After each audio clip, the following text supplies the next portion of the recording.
It's The Real News. I'm Aaron Mate. In a surprise visit to Syria this week, Russian President Vladimir Putin declared victory in his campaign to protect Bashar al-Assad from being overthrown. Putin also announced the beginning of a drawdown of Russian troops, but Russia's military will stay. Russia is keeping an air and naval base in Syria, and Putin has vowed to defend Assad against any militant threat. And even with the overall conflict winding down, Russia isn't the only one staying behind. The U.S. is said to have about 4,000 troops in Syria and at least 10 bases. And the Pentagon says it has no plans to leave. Joshua Landis is head of the Center for Middle East Studies at the University of Oklahoma. He writes about Syria at the website Syria Comment. Welcome, Professor Landis. Are we in a new phase of the Syrian conflict with Russia leaving, or are we just going to see a shifting of the battlefield? Well, we are in a new phase. The war against ISIS has been largely won, and that's what everybody's trying to take credit for. Putin flew to Maiman air base in Syria with Assad at his side. He congratulated the troops and said that they had won against ISIS. The next day, President Trump in the Oval Office said that the United States had defeated ISIS in Iraq and Syria. So both capitals, both presidents are trumpeting the win against ISIS and trying to claim credit for themselves. The United States has done much of the heavy lifting, but Russia has played and the Assad government have played a very important role as well. So there is a lot to celebrate. Of course, the war against ISIS is not completely finished. The war against the state, the Islamic State, has been won. There is no more state. But there will be an insurgency. There will still be car bombs and other things. There's an attempt to regroup in other countries, places like Egypt and Libya and so forth. So it's not over, but there is a moment of celebration. The troops have fought valiantly and successfully. So have the Kurds, the YPG, so has Assad's army and the many different proxies that have helped them. Okay, let me ask you, if the war against the Islamic State, the so-called Islamic State, is over in Syria, then what then is the rationale for the U.S. to stay behind? Because that was the auspices under which they entered Syria, was to defeat the Islamic State. The reason the United States has chosen to stay in Syria are two. One, they want to roll back Iran and frustrate Russia and Iran's attempt to shore up Assad and build a land bridge to Lebanon through Iraq and Syria. Secondly, they want to gain important leverage against Bashar al-Assad so that they can get a political solution to their liking in the Syrian endgame.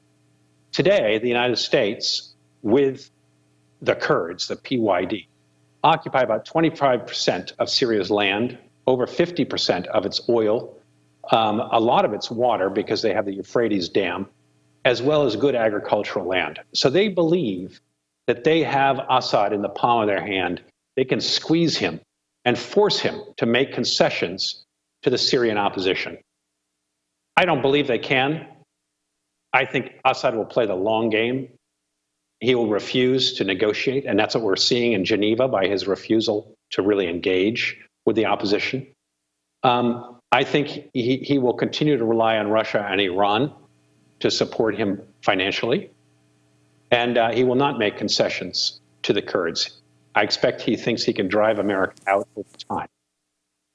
If the U.S. goal is to increase its leveraging position against Assad, what do you expect them to try to do, keeping in mind that they still have those 4,000 troops and at least 10 military bases that I mentioned?